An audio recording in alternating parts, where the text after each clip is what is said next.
Let me begin by thanking all of you for being here.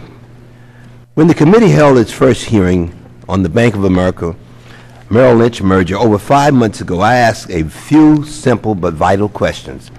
First, how did a private sector deal announced in September 2008 wind up as a major government bailout, with the taxpayers on the hook for $20 billion?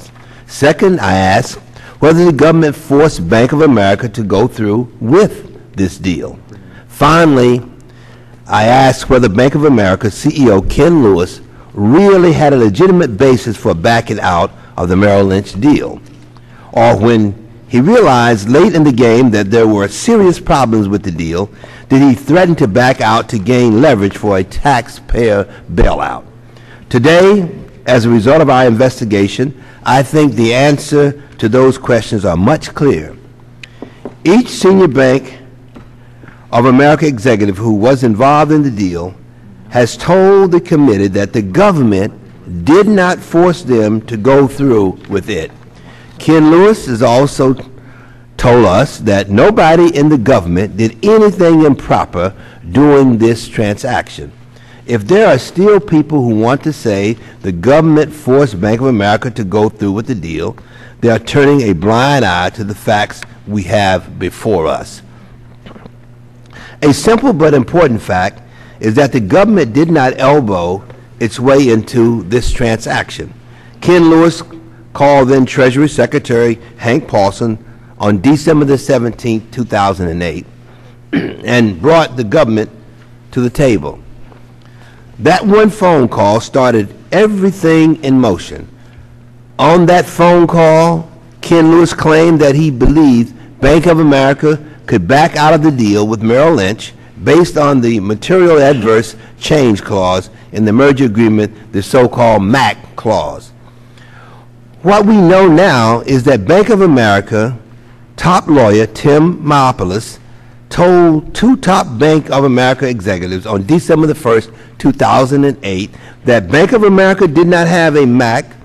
Mr. Maopoulos was suddenly fired 9 days later without explanation and replaced by a senior insider who had not practiced law in years.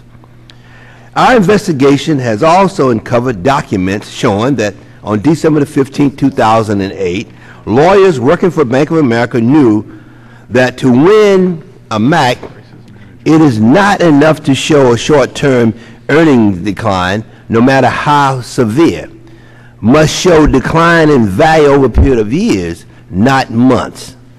Nonetheless, Ken Lewis called Hank Paulson on December 17th and said Bank of America actually had a MAC. Again, on December 19th, lawyers working for Bank of America gave its executives a memo that noted that Delaware courts had never found that a MAC occurred, allowing the buyer to terminate a merger agreement. Excuse me. Nonetheless, 2 days after receiving that memo, Mr. Lewis again called Secretary Paulson and threatened to back out of the deal. Finally, the committee has obtained notes showing that Bank of America outside counsel believed on December 18th that they had at least an 80% chance of losing a MAC claim. Perhaps the most telling of all documents is the one where a lawyer of Bank of America writes, and quote, "Threat of MAC. Don't push too far. It could turn against us."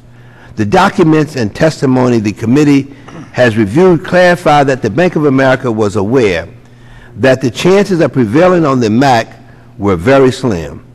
Merely invoking the MAC could have led to significant adverse financial consequences for the company. Based on the fact we have before us, it sure looks like it was a Bank of America that was holding the shotgun at this wedding. Today we will hear from Tim Maopoulos, the lawyer who was fired 9 days after telling Bank of America executives there was no MAC. We'll also hear from Brian Moynihan, the person who replaced Mr. Maopoulos, excuse me, and who determined sometime between December the 15th and 17th that Bank of America could back out of the deal by invoking the MAC.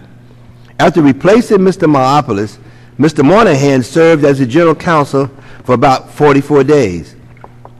He stopped serving as the general counsel about 6 days after the bailout was a done deal. He is now president of Consumer and Small Business Lending at Bank of America. We will also hear from 2 Bank of America directors who were on the board when this deal and the bailout went through, and who now are helping choose the next Bank of America CEO. At this point, our investigation has shed a great deal of light on a deal that was secretly made and at the cost of the taxpayers' billions. Although the investigation may be coming to a close, I am certain that no member of this committee will stop working until all the taxpayers' dollars that Bank of America receive are paid back.